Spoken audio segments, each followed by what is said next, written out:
مسلسل 3-4 جمعوں سے یہ بات آپ حضرات کے سامنے رکھنے کی کوشش کی گئی کہ جس دور سے ہم گزر رہے ہیں، جس دور میں ہم زندگی گزار رہے ہیں، یہ فتنوں کا دور ہے، آزمائشوں کا دور ہے۔ ان حالات میں ہر مسلمان کو اپنی آخرت کی فکر کرنی چاہیے، اپنے ایمان، اپنے اعمال اور اپنے اخلاق کی حفاظت کی پوری کوشش کرنا چاہیے، اس لیے کہ فتنے بارش کے قطروں سے زیادہ رونما ہوتے چلے جائیں گے اور اندھیری رات کی تاریکی کی طرح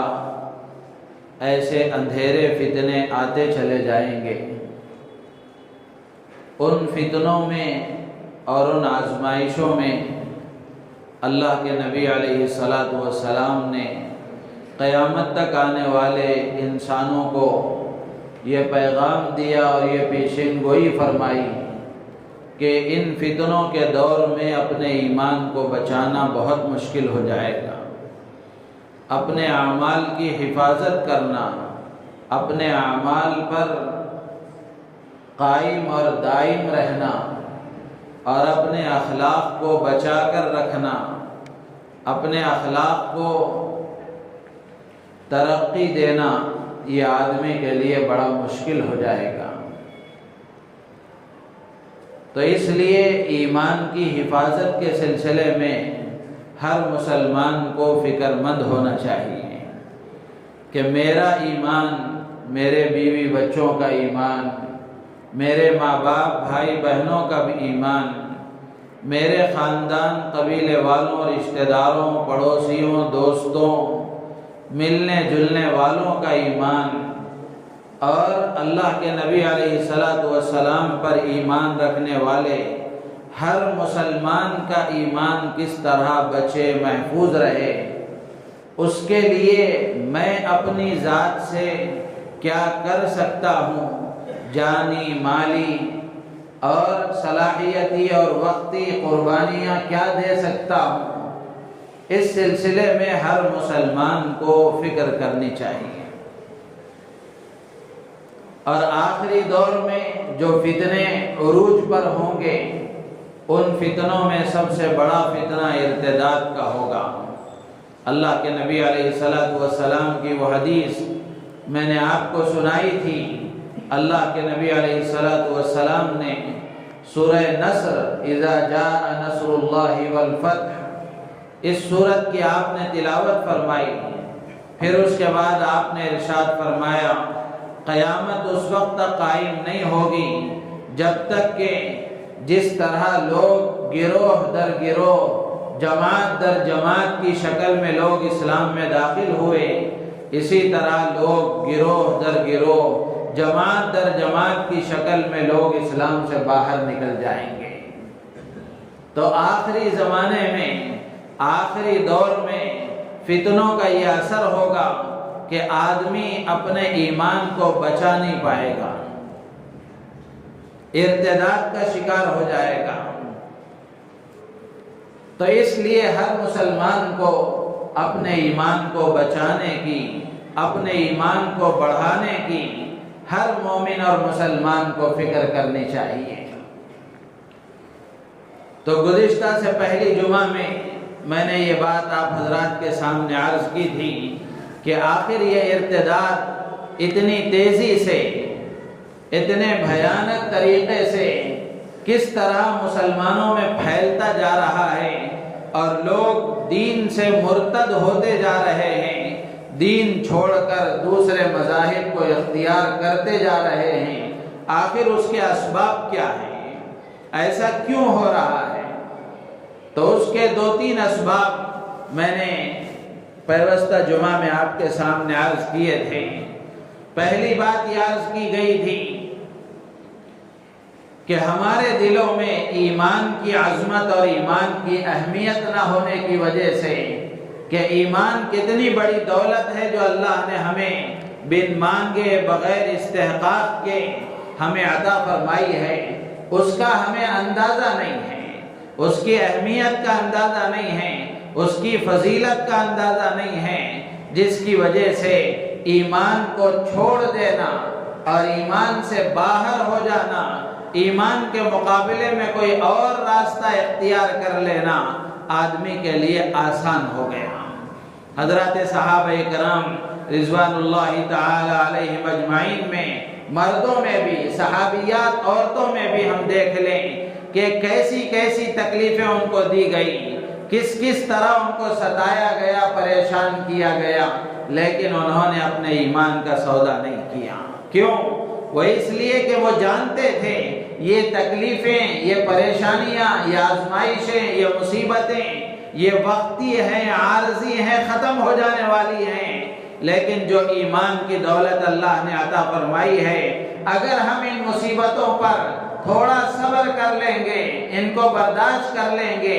زیادہ سے زیادہ یہ ہوگا کہ ہم موت کا شکار ہو جائیں گے، مر جائیں گے، لیکن اللہ تبارک و تعالی ایمان کی وجہ سے آخرت کی ہمیشہ کی راحتیں عطا فرمائیں گے۔ اس کا ان کو اندازہ تھا، جس کی وجہ سے ہر تکلیف کو برداشت کر لیا کرتے تھے،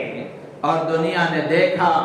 کہ تھوڑے دنوں کی تکلیف، تھوڑے دنوں کی آزمائش، کچھ وقت کی پریشانیاں، اللہ تبارک و تعالی نے پھر اس کے بعد ایسی راحتیں، ایسی فراوانی، ایسی کشادگی اللہ نے عطا فرمائی کہ دنیا حیران رہ گئی۔ تو اس لیے یہ پہلی وجہ ہے کہ آج ہمارے دل اللہ کی محبت سے خالی ہیں، اللہ کے نبی کی محبت سے، سچی محبت سے خالی ہیں، ایمان کی اہمیت اور اس کی عظمت کا ہمیں اندازہ نہیں ہے، اللہ کی ذات پر یقین کمزور ہے، اللہ کی طاقت پر یقین کمزور ہونے کی وجہ سے آج مسلمان مرد و عورتیں اپنے ایمان کا سودا کر رہے ہیں۔ اسی طرح دوسری وجہ یہ ہے کہ اس وقت میں تعلیم کے نام پر جو عصری تعلیم ہے، یہ عصری تعلیم، نیو ایجوکیشن پالیسی، اس کی وجہ سے بچوں کو اور ہماری آنے والی نسل کو ذہنی طور پر مرتد بنانے کی اور ذہنی طور پر شروع ہی سے ان کے دل و دماغ میں شرک سے محبت بٹھانے کی اور شرک کا عادی بنانے کی کوشش کی جا رہی ہے۔ یہ عصری تعلیم کا فتنہ ہے، اور اسی کے ساتھ ساتھ ایک تو تعلیم جو پڑھائی جا رہی ہے اس کی وجہ سے اس کا یہ اثر ہے، اور دوسرا عصری تعلیم گاہوں میں، کالجوں میں، اسکولوں میں، یونیورسٹیوں میں جو کو ایجوکیشن ہے، مخلوط تعلیم ہے، جہاں لڑکے اور لڑکیاں یکساں تعلیم حاصل کرتی ہیں، تو یہ اختلاط کی وجہ سے پھر اس کا اثر یہ ہوتا ہے کہ یہاں ایک مسلمان لڑکی بیٹھی ہے، اس کے بازو میں ایک غیر مسلم لڑکا بیٹھا ہوا ہے، ان کے اختلاط کی وجہ سے محبت پیدا ہوتی ہے، تعلق پیدا ہوتا ہے، پھر اس کا نتیجہ یہ ہوتا ہے کہ آگے چل کر پھر وہ مسلمان لڑکی کسی نہ کسی وجہ سے وہ اسلام سے ہاتھ دھو بیٹھتی ہے۔ تو میرے عزیز و دوست و بزرگوں، اسلام لڑکیوں کی تعلیم کا مخالف نہیں ہے اور عصری تعلیم کا مخالف نہیں ہے، لیکن اسلام اس بات کی اجازت نہیں دیتا، اسلام اس بات سے روکتا ہے کہ عصری تعلیم کی آڑ میں جو کفر اندر آ رہا ہے، عصری تعلیم کی آڑ میں جو شرک اندر آ رہا ہے، عصری تعلیم کی آڑ میں جو ایمان کی کمزوری، اللہ کی ذات پر یقین کی کمزوری، اللہ کے نبی علیہ السلام کی محبت میں کمزوری جو آ رہی ہے، اسلام اس سے منع کرتا ہے۔ اور اسلام لڑکیوں کی، عورتوں کی تعلیم کا مخالف نہیں ہے، اسلام اس بات کی اجازت دیتا ہے کہ لڑکیاں بھی تعلیم حاصل کریں، لیکن لڑکوں کے اختلاط سے منع کرتا ہے، کو ایجوکیشن سے منع کرتا ہے، ایسی جگہوں پر تعلیم دی جائے جہاں صرف لڑکیاں تعلیم حاصل کرتی ہیں، بلکہ اب تو دنیا کے ملکوں میں ہوم اسکولنگ کا، گھروں میں رہ کر آن لائن طریقے پر بچے اسکول کی تعلیم حاصل کریں، اس کا یہ نظام بہت ترقی کرتا جا رہا ہے۔ تو اس لیے میرے عزیز و دوست بزرگوں، ایک عصری تعلیم اور دوسرا مخلوق تعلیم، یہ بھی ایک بڑا سبب ہے ارتداد کے، مسلمانوں کے اندر ترقی کرنے کا اور ایمان سے ہاتھ دھو بیٹھنے کا۔ اسی طریقے سے مخلوط ملازمتیں ہیں، مختلف جگہوں پر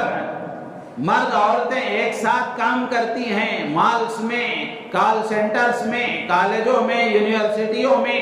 اور دکانوں میں، فلاں بازاروں میں لڑکے اور لڑکیاں، مرد اور عورتیں ایک ساتھ کام کرتی ہیں۔ ایک مسلمان لڑکی ہے، ایک غیر مسلم لڑکا ہے، ایک مسلمان عورت ہے، ایک غیر مسلم مرد ہے۔ جب آپس میں ان کا کچھ دیر رہنا ہوگا، ایک مسلسل ایک لمبا وقت ان کے ساتھ گزرے گا، تو پھر دلوں میں جگہ بنتی چلی جائے گی۔ نتیجہ یہ ہوتا ہے کہ پھر آگے چل کر سب سے بڑی ضرب جو لگتی ہے اور سب سے بڑا جو نقصان ہوتا ہے کہ یہاں دین کا نقصان ہو جاتا ہے۔ تو اس لیے میرے عزیز و دوست و بزرگوں، ضرورت اس بات کی ہے کہ لڑکیوں کی تعلیم پر بھی توجہ دی جائے، لڑکوں کی تعلیم پر بھی توجہ دی جائے، عصری تعلیم بھی اچھی سے اچھی دی جائے، لیکن کو ایجوکیشن سے بچایا جائے، لڑکوں اور لڑکیوں کے اختلاط سے بچایا جائے، اچھی سے اچھی تعلیم دی جائے، لیکن ان غلط راہوں سے نہ دی جائے، اس کا اہتمام کیا جائے۔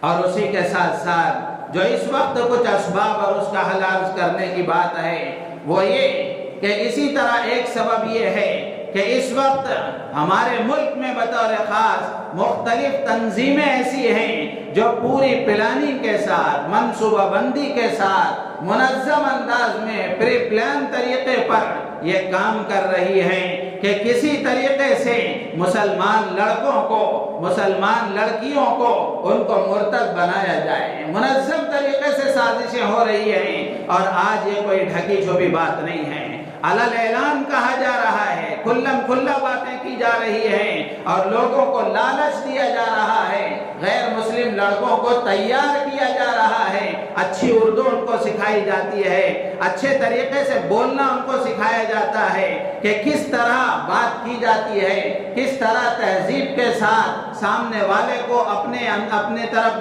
مرغوب کیا جاتا ہے۔ تو اس طرح کی تربیت غیر مسلم لڑکوں کو دی جا رہی ہے۔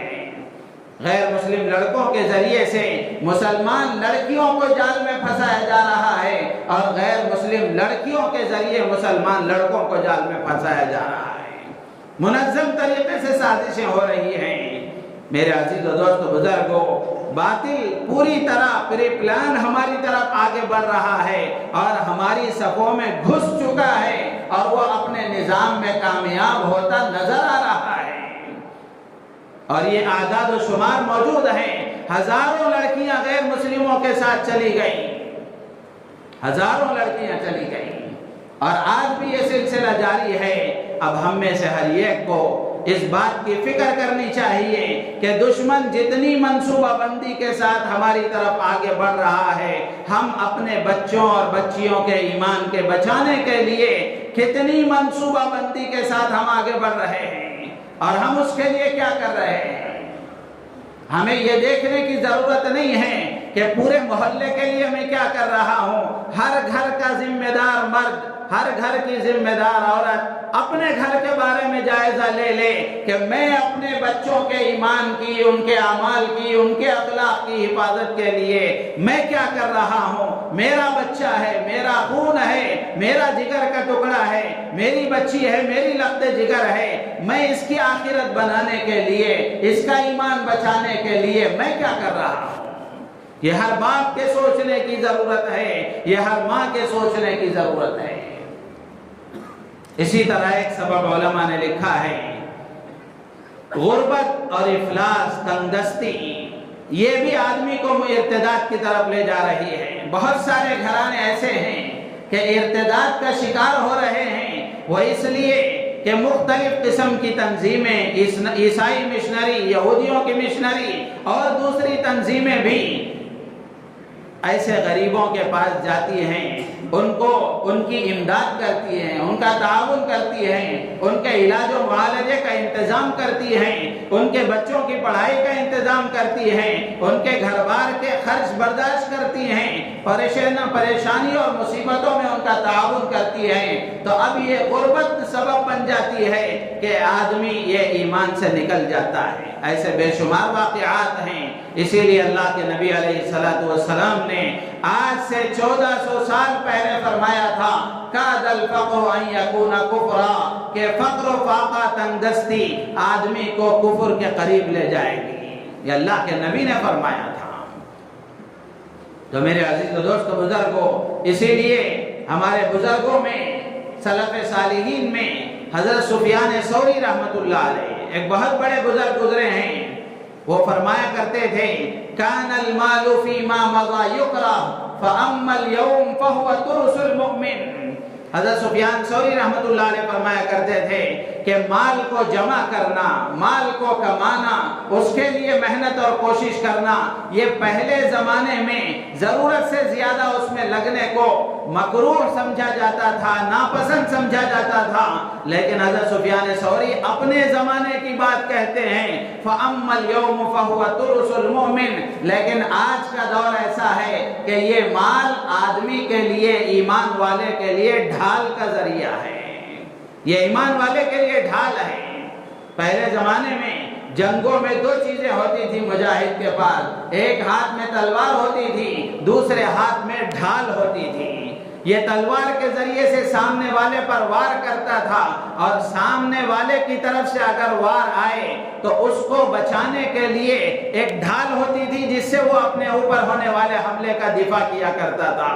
تو سفیان ثوری فرماتے ہیں فَأَمَّا الْيَوْمُ کہ فَهُوَ تُرُسُ الْمُؤْمِنِ، کہ آج کے دور میں مال ایمان والے کے لیے ڈھال ہے۔ کس سے ڈھال ہے؟ کفر سے ڈھال ہے، شرک سے ڈھال ہے، ارتداد سے ڈھال ہے، اور اپنی عزتوں کو بیچنے سے ڈھال ہے، فتنوں میں مبتلا ہونے سے ڈھال ہے، کہ کوئی آ کر ہمیں غربت کی وجہ سے ہمارے ایمان کا سودا نہیں کر سکتا۔ میرے عزیز و دوست بزرگوں، اس لیے اوقات بیکار نہیں کرنے چاہیے۔ آدمی کو جب تک اللہ نے ہاتھ پیر میں طاقت دی ہے، محنت کر کے حلال روزی کمانے کی کوشش کرنا چاہیے۔ بہت سارے مردوں کو اور نوجوان بچوں کو آپ نے دیکھا ہوگا کہ یوں ہی ان کا وقت ضائع ہو رہا ہے، چوراہوں پر اور بستروں پر لیٹے لیٹے رات بھر جاگتے ہیں، دن بھر سوتے ہیں۔ عورتیں پریشان ہیں، شادی شدہ ہونے کے باوجود بھی اپنی کمائی کا کوئی انتظام نہیں ہے،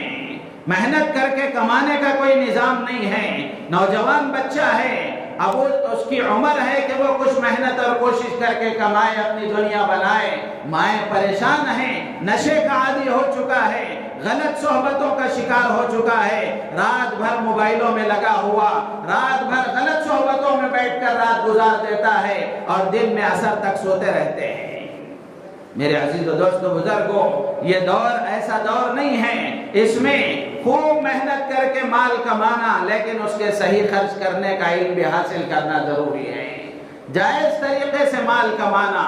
اور حلال طریقے سے مال کو کمانا یہ بری چیز نہیں ہے۔ سفیان ثوری فرماتے ہیں فَأَمَّا الْيَوْمَ فَهُوَ تُرُسُ الْمُؤْمِنِ، کہ آج کے دور میں مال ایمان والے کے لیے ڈھال ہے۔ تو اس لیے غربت اور تنگدستی اور افلاس یہ بھی ایمان والے کے لیے ارتداد کے شکار ہونے کا ایک بڑا سبب ہے۔ اسی طرح علماء نے لکھا ہے کہ کثرت کے ساتھ سوشل میڈیا کا استعمال، آج ہمارے کیا نوجوان لڑکے، کیا نوجوان لڑکیاں، کیا مرد اور کیا عورتیں، موبائل ہر ایک کی زندگی کا ایک حصہ بن چکا ہے۔ اس کو بھی وقت دینا گویا ہماری زندگی کے شیڈول میں ایک لازمی حصہ ہو چکا ہے۔ بلکہ اگر کہا جائے تو ماں باپ کو وقت دینا اتنا ضروری نہیں سمجھا جاتا، بیوی بچوں کو وقت دینا اتنا ضروری نہیں سمجھا جاتا جتنا کہ واٹس ایپ چیک کرنا ضروری سمجھا جاتا ہے، فیس بک پر نظر ڈالنا ضروری سمجھا جاتا ہے، انسٹاگرام کو دیکھنا ضروری سمجھا جاتا ہے، اور نہ جانے کیا کیا بلائیں مصیبتیں ہیں، اس کے لیے وقت ضروری سمجھا جاتا ہے، جس کے نتیجے میں آج ہمارے نوجوان لڑکے نوجوان لڑکیاں ارتداد کا شکار ہوتے جا رہے ہیں۔ ہوتا یہ ہے کہ اس وقت میں ریل بنانے کا ایک عجیب جنون نوجوان لڑکوں اور لڑکیوں پر سوار ہے۔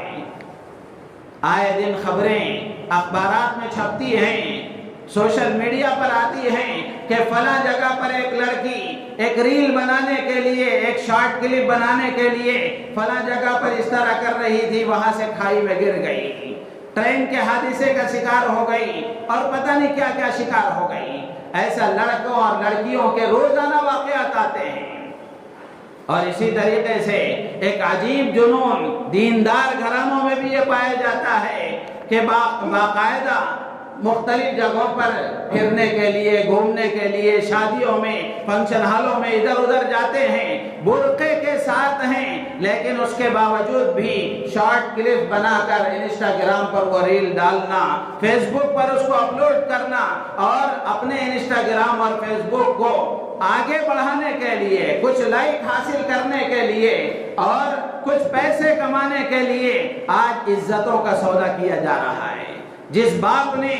کھڑی دھوپ میں اپنی جوانی کو کھپا کر بچی کو کپڑے پہنائے اور شفقت اور محبت کے ساتھ اس کو پالا پوسا، آج وہ بچی اندر بیٹھ کر ویڈیو بنا کر دنیا والوں کو اپنا جسم دکھا رہی ہے۔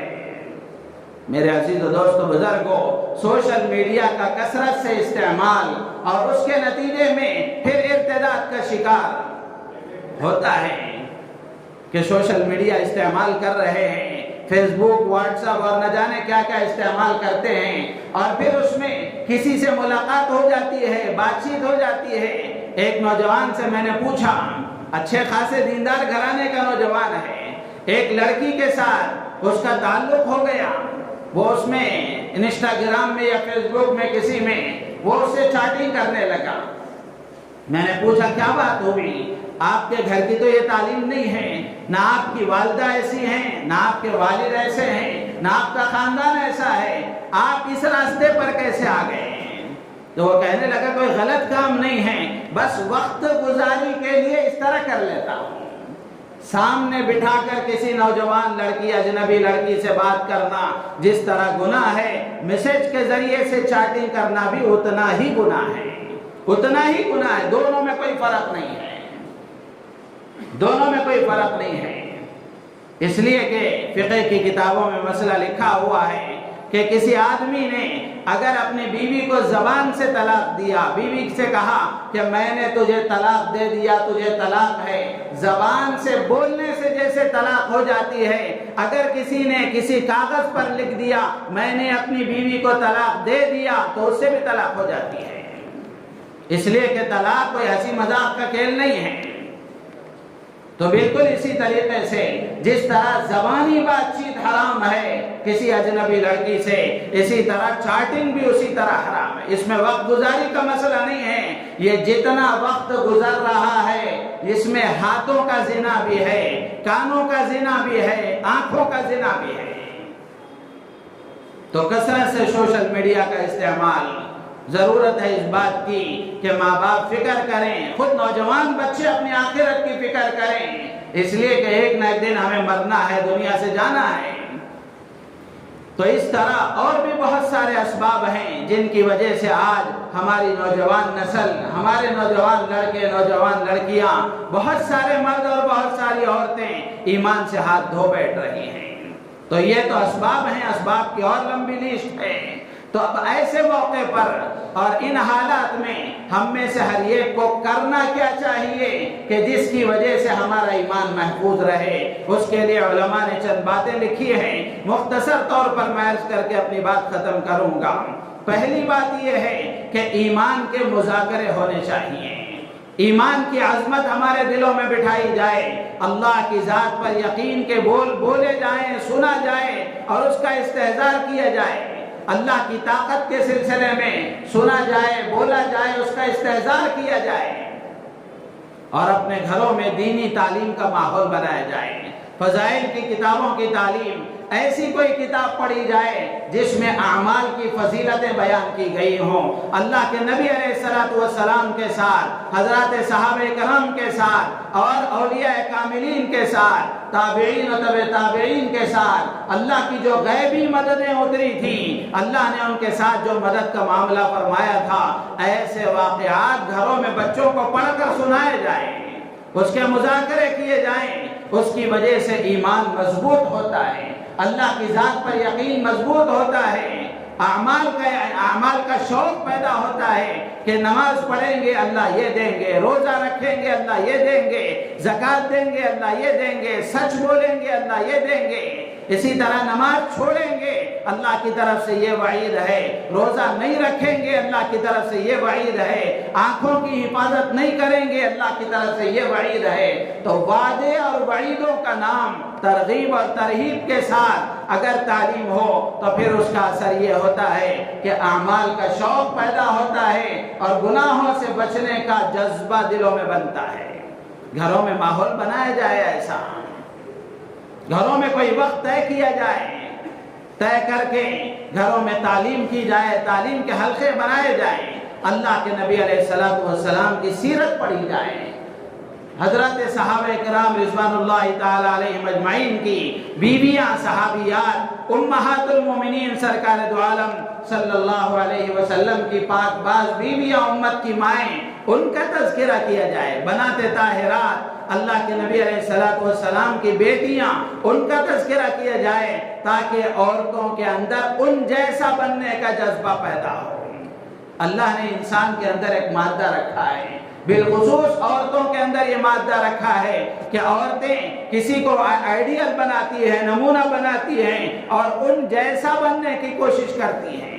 ان کو نمونہ بتایا جائے صحابیات کا، ان کو نمونہ بتایا جائے ازواج مطہرات کا، ان کو نمونہ بتایا جائے بنات طاہرات کا، تاکہ ہماری نوجوان بچیوں میں فاطمہ کا کردار پیدا ہو، ہماری عورتوں میں خدیجہ، عائشہ اور حفصہ کا کردار پیدا ہو۔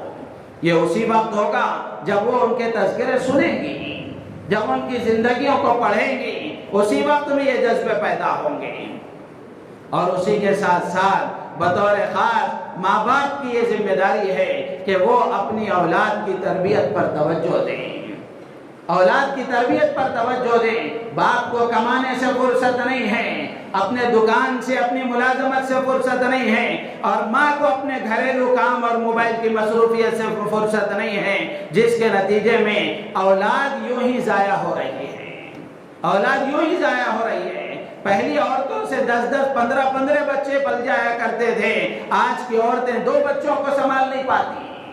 وجہ یہی ہے کہ پہلی عورتوں کے پاس موبائل نہیں تھا، وہ پورا وقت اپنے بچوں کو دیا کرتی تھی، انہی کے ساتھ بیٹھنا، انہی کی دیکھ بھال کرنا، انہی کے ساتھ کھیلنا، انہی کی تربیت کرنا، انہی کو پالنا پوسنا، کھلانا پلانا، پہنانا اڑانا سلانا، یہ سارے کام عورتیں اپنے بچوں کے ساتھ کیا کرتی تھیں۔ لیکن آج کی عورتوں کے ساتھ ایک بڑا کام ان کے موبائل کا بھی ہے۔ میرے عزیز و دوست و بزرگوں، ماں باپ کی بڑی ذمہ داری ہے کہ وہ اپنی اولاد کی تربیت پر توجہ دیں۔ تھوڑی سی غفلت کی وجہ سے دنیا میں بھی اولاد ہمارے لیے بدنامی کا سبب بنے گی اور آخرت میں بھی ہماری پکڑ کا ذریعہ بنے گی۔ اس لیے ضرورت ہے اس بات کی کہ ماں باپ اس بات کی کوشش کریں۔ اور اسی طریقے سے جہاں تک موبائل کی بات ہے، نوجوان بچیاں اگر ان کے لیے موبائل اور انٹرنیٹ کا استعمال واقعی ضرورت ہے تو ماں باپ گھر میں ایسا نظام بنائیں، ایسی جگہ کا انتخاب کریں جہاں کسی کی نظر پڑتی ہو، وہاں آنے جانے والوں کا، گھر کے افراد کا گزر ہوتا ہو۔ ایسا نہیں کہ آپ نے تنہائی میں کمرے میں بٹھا دیا اور بچی کیا گل کھلا رہی ہے، بچے کو ماں باپ کو پتہ نہیں ہے، اور جتنا وقت اس میں لگنا چاہیے اتنا وقت اس میں لگا کر پھر اس کو کتابوں کے مطالعے کا عادی بنایا جائے، اچھی دینی کتابوں کے مطالعے کا عادی بنائیں۔ پھر آپ دیکھیں کہ بچوں میں اور بچیوں میں کیسے جذبات دینی بنیں گے۔ اور اسی کے ساتھ ساتھ ارتداد کا ایک بڑا سبب آج ہماری نوجوان نسل میں اور ہمارے بچوں میں دینی تعلیم کی کمی ہے۔ دینی تعلیم کی کمی ہے۔ بچہ 4-5 سال کا ہوتا ہے، تھوڑا بہت اب شعور ماں باپ میں یہ آیا ہے کہ وہ کوشش کرتے ہیں کہ کسی مشنری اسکول میں لے جا کر اس کو داخلہ دلوایا جائے۔ اسکول کی تعلیم کی تو فکر کی جاتی ہے، لیکن اس بات کی کوشش نہیں کی جاتی کہ ہر حال میں بچے کو بھی مکتب کی تعلیم دی جائے، دینی تعلیم سے اس کو آراستہ کیا جائے۔ کتنے ماں باپ ہیں ٹیوشن کے نام پر، اسکول کے نام پر وقت نہ ہونے کا شکوہ کرتے ہوئے بچوں کو دینی تعلیم سے محروم کر رہے ہیں۔ دینی تعلیم اگر نہیں ہوگی، بچے کو پتہ نہیں ہوگا کہ اللہ کون ہے، اللہ کیا ہے، اللہ کے نبی کون ہیں، صحابہ کیا ہیں، فرشتے کیا ہیں، دینی تعلیم کیا ہے، نماز کیا ہے، روزہ کیا ہے، اگر پتہ نہیں ہوگا تو پھر وہ کیسا مسلمان ہے، پھر وہ کیسا مسلمان ہے۔ اس لیے اپنے بچوں کو دینی تعلیم سے آراستہ کرنا، اور نوجوانوں کو بھی بطور خاص میں عرض کروں گا کہ نوجوان بچوں اور نوجوان بچیوں کو بھی دینی تعلیم سے آراستہ کرنے کی کوشش کریں، اس لیے کہ شیخ سعدی فرماتے ہیں بے علم نہ تواں خدا را شناخت، فارسی کی ایک کتاب ہے گلستان، اس میں شیخ سعدی نے لکھا ہے کہ بغیر علم کے آدمی اللہ کو نہیں پہچان سکتا، بغیر علم کے آدمی اللہ کو نہیں پہچان سکتا۔ تو اس لیے اللہ کی پہچان کرانے والے علم کا حاصل کرنا یہ ہر مسلمان کے ذمہ فرض ہے۔ ایسی تعلیم جس سے اللہ کی پہچان ہو، جس سے اللہ کے نبی کی پہچان ہو، جس سے ماں باپ کے حقوق کی پہچان ہو، جس سے اولاد کے حقوق کی پہچان ہو، جس سے پڑوسیوں کے حقوق کی پہچان ہو، جس سے دنیا میں زندگی گزارنے کے سلیقے کی پہچان ہو، ایسا علم حاصل کرنا ہر مسلمان مرد عورت، نوجوان لڑکے نوجوان لڑکی، بڑے مرد اور بڑی عورتیں، بچوں پر سب پر فرض ہے۔ تو اس لیے کوشش اس بات کی جائے کہ دینی تعلیم سے بچوں کو آراستہ کرنے کی کوشش کریں۔ نوجوانوں سے بطور خاص عرض کروں گا کہ یہ نوجوان چاہے وہ اسکول کالجوں میں پڑھتے ہوں یا پھر جاب وغیرہ کرتے ہوں، روزانہ کچھ وقت نکال کر اگر مسجد کے ماحول میں وہ کچھ وقت گزاریں گے، اللہ کی ذات عالی سے امید ہے کہ اللہ تعالیٰ انہیں فتنوں سے محفوظ فرمائیں گے۔ حضرت علی رضی اللہ تعالیٰ عنہ کا ملفوظ ہے، حضرت علی فرماتے ہیں کہ مسجد میں وقت گزارنا یہ دل کو روشن کرتا ہے۔ حضرت حسن بصری رحمۃ اللہ علیہ بڑے تابعین میں سے گزرے ہیں، وہ نوجوانوں کو تلقین کیا کرتے تھے کہ کچھ وقت روزانہ وہ مسجدوں میں گزارا کریں تاکہ ان کے اخلاق اور کردار درست ہو۔ تو اس لیے میرے عزیز و دوست و بزرگوں، ماں باپ سے بھی میں عرض کروں گا کہ اپنے نوجوان بچوں کو بھی بالغان مکاتب میں روزانہ کچھ وقت اہتمام کے ساتھ ان کو مسجد میں بھیجنے کی کوشش کریں، اور اپنے چھوٹے بچوں اور بچیوں کو بھی دینی تعلیم سے محروم رکھ کر ان پر ظلم نہ کریں۔ یہ ماں باپ کی طرف سے ظلم ہے اولاد پر کہ ان کو دینی تعلیم سے محروم رکھا جائے، اور اسی طرح نوجوان بچیوں کو بھی بالغات مستورات کے جو مکاتب ہیں ان مکاتب میں اپنی بچیوں کو بھیج کر ان کو دینی تعلیم سے آراستہ کرنے کی کوشش کی جائے۔ اور اسی کے ساتھ ساتھ ماشاءاللہ ہر جگہ پر یہ نظام ہے کہ جہاں خواتین کے اجتماعات ہوتے ہیں، جہاں خواتین کی ہفتہ واری تعلیم ہوتی ہے، اپنی ماؤں اور بہنوں کو، اپنی نوجوان بچیوں کو اہتمام کے ساتھ ان اجتماعات میں بھیجنے کی کوشش کریں کہ اس ماحول میں ہماری عورتیں جائیں گی، اس ماحول میں ہماری بچیاں جائیں گی تو انشاءاللہ ان کے جذبات دینی بنیں گے۔ اللہ تعالیٰ سے دعا ہے اللہ تعالیٰ ہم سب کو ان باتوں پر عمل کی توفیق عطا فرمائے، ہم سب کو اپنے ایمان کی حفاظت کی فکر کرنے کی اللہ تعالیٰ توفیق عطا فرمائے، ہماری نیتوں میں اخلاص پیدا فرمائے۔ آمین وآخر دعوانا الحمدللہ۔